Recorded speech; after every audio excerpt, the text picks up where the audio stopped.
What's up?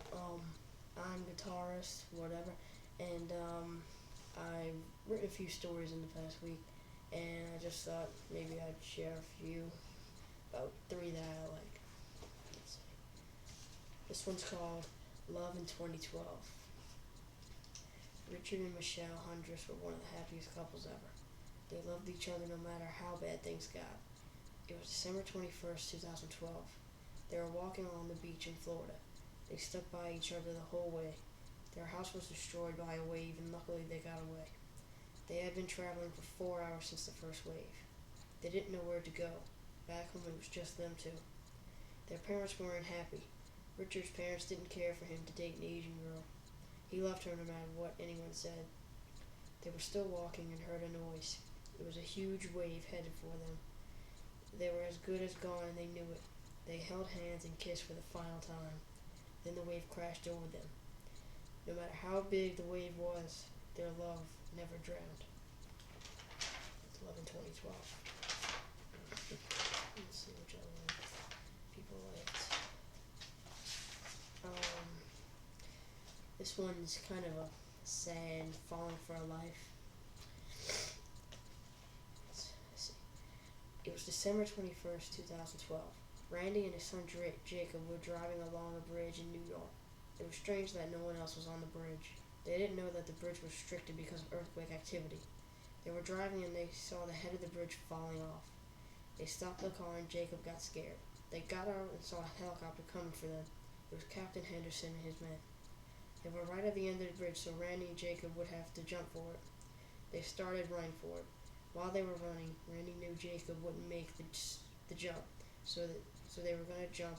Randy lifted Jacob and threw him up as he jumped. One of the soldiers was able to grab Jacob. Randy missed the helicopter and fell. Little Jacob lost his father that day.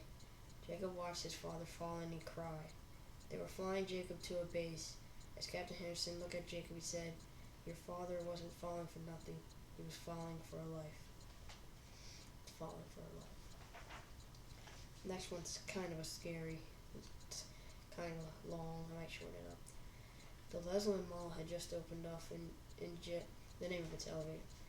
The Leslin Mall had just opened up in Jeff Hunt's hometown. It was big with everything. They even had a second floor. Jeff and his friends Louis, Jesse, and Bobby went to see it. They traveled all around it and it was fun. Then Louis said, "Let's check the second floor." Everyone said, "Okay." They got in the elevator. Jeff didn't care for elevators ever since he got stuck in one at a store when he was little. He didn't want to tell his friends that though, so they waited in the elevator. It stopped. Jeff got scared. Louis said, "I'm sure we will move soon." Then a voice called, "Get out now." They all freaked out. Bobby said, "Didn't you know a woman lived here where this place was put?" Jeff said, "Uh-oh." "You think it's her?" said Jesse. The lights flickered and the elevator started rocking like crazy. When it jumped, they all yelled, "Help!" They screamed and did everything they could to get out. A loud beeping noise suddenly rang. It hurt their ears. Bobby said, "Hey guys, there's a way out." They all wondered where. Bobby said he could climb out of the top of the elevator and try to get some help, so he tried. When he was climbed out to the top, shut on his own, he said, "Let me in." His friends couldn't. Jeff screamed, "She's haunting us." "What did we do?" screamed Jesse. Bobby was still on the ledge. The elevator suddenly dropped down. Bobby held on for as long as he could, but he let go. They lost Bobby. It had been a whole hour. The elevator suddenly opened. People came walking in. Jeff said, "Help us. Can't you hear me?" Jesse said, "She's making us invisible. We're gonna die," Louis said. Jesse screamed, "Stop haunting us, please." "That's it," screamed Jeff. Then he took his belt off and smashed the lights at the top. The elevator then caught on fire. Jeff screamed, "This is what you wanted, lady." The fire bursted into flames.